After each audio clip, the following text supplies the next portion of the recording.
Hello everyone, I am Rohit Shankar and you are watching Scientist R Academy. Subscribe to my channel and click on the bell icon for more informative video lectures. Today we are going to enjoy the journey of microbiology of coronaviruses. In the journey, we are going to take experience of coronaviruses with respect to their introduction, history, morphology, pathogenesis, diseases, diagnosis, and the current status of vaccine trials. Now let's start with the introduction. In the ending of 2019 manifests the start of coronavirus disease, that is COVID-19 pandemic from China, which went on to cover more than 192 countries. SARS-CoV-2 is beta coronaviruses and responsible for COVID-19. The violent factors are the presence of envelope and spike proteins having receptor bonding domains, that is RBD. Clinical manifestations can range from mild respiratory infections to fatal outcomes. The capability of virus ranges from 3 to 72 hours. Due to the absence of specific antivirus and vaccine, adoption of preventive option can help to combat the specific life-threatening outcomes. In short, COVID-19 is a pandemic in nature. It belongs to the beta coronaviruses and it is very fatal in nature because of its two important characteristics, that is first one envelope and second one protein spikes. The capability of virus is ranging from 3 to 72 Hz. Next point is history. The discovery of coronaviruses can be traced back to 1960s as pathogen of upper respiratory tract infections in the children.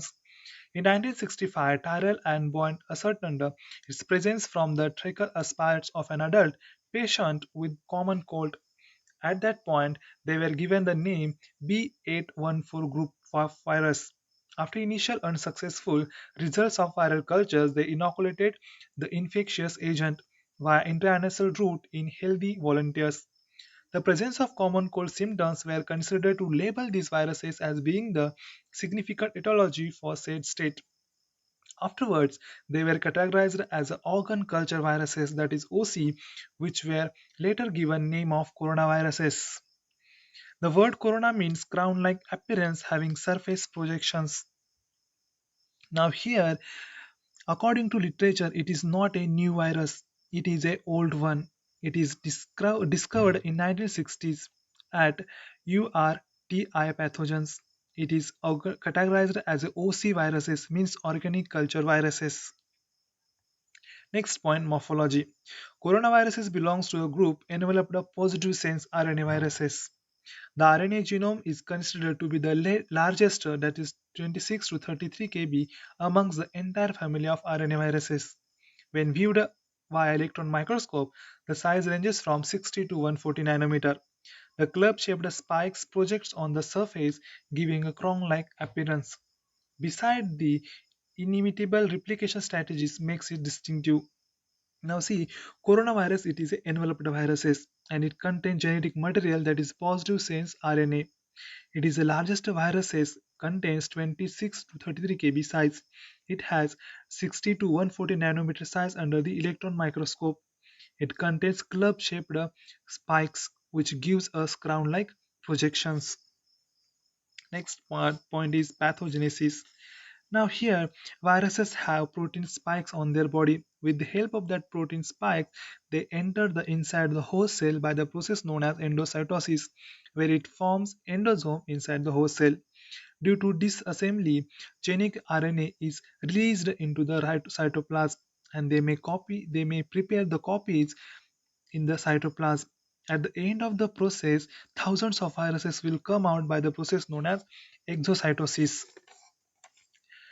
During the virus infection, the immunoglobulin G, that is antibody G, involved in the process and restricts the virus's growth. Next point is diseases. Humans and animals both can infected with coronaviruses. In humans, they can cause infection ranging from common cold or mild upper respiratory tract infection or even severe respiratory illness with high mortality rate.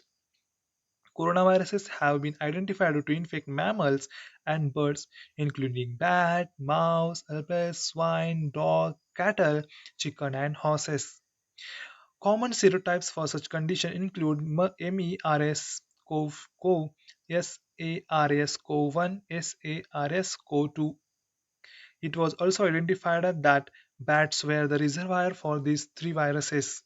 Once the community gets infected, the condition is inclined towards epidemics and pandemics, like in current scenario of COVID-19. Now see, the viruses can infect both animals and mammals, including birds also. Now birds example bat, mouse, swine, dog, etc. It has MERCS, SARS-CoV-1 and 2 serotypes. Now the mostly bats were considered the reservoir for these three viruses. But once it get infected, then it will be pandemic in nature. Now we know that scenario of COVID-19 nowadays in the world. Next point is diagnostic. The advanced tests harbor the high sensitivity and specificity that they are now comparable with conventional gold standard. Amongst all these, molecular tests by PCR found a great place. Specimens like broncholavage, sputum, and nasopharyngeal secretions are preferred ones for various tests. Blood, urine, stool, and rectal specimens can also be used for PCR but have less significance.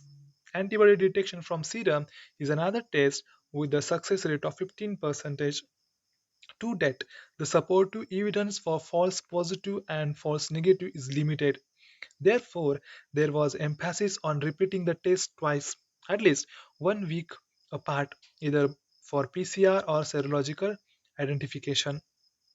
It is also suggested that the specimen should be sorted and frozen at -70 degrees Celsius or below maximally up to 72 hours in order to maintain the viability of virus isolation.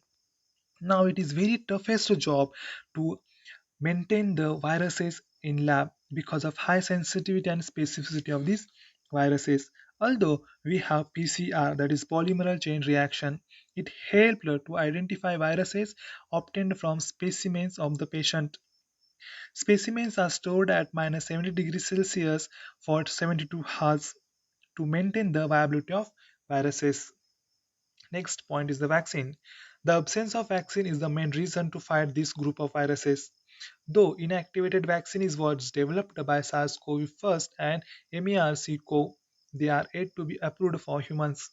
Moreover, the earlier described presence of mutations for RBD to AC2 receptors is the biggest hindrance for the creation of vaccine for SARS-CoV-2. AIIMS claimed that three vaccines are under human trials on 20 July 2020 under the guidance of Dr. Randeep Guleria. It is questionable task. Now the vaccine production or trials for COVID is a questionable task. Still it is under debate. But during this time many industries and many institutes are claiming that they produced the vaccine and they are under trial. But however, the Dr. Randeep Guleria from AIIMS claimed that they prepared three vaccines and these are under trials on 20 July 2020. So let's for the hope because we know that something is better than nothing.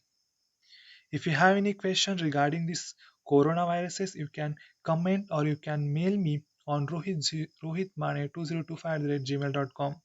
Thanks a lot.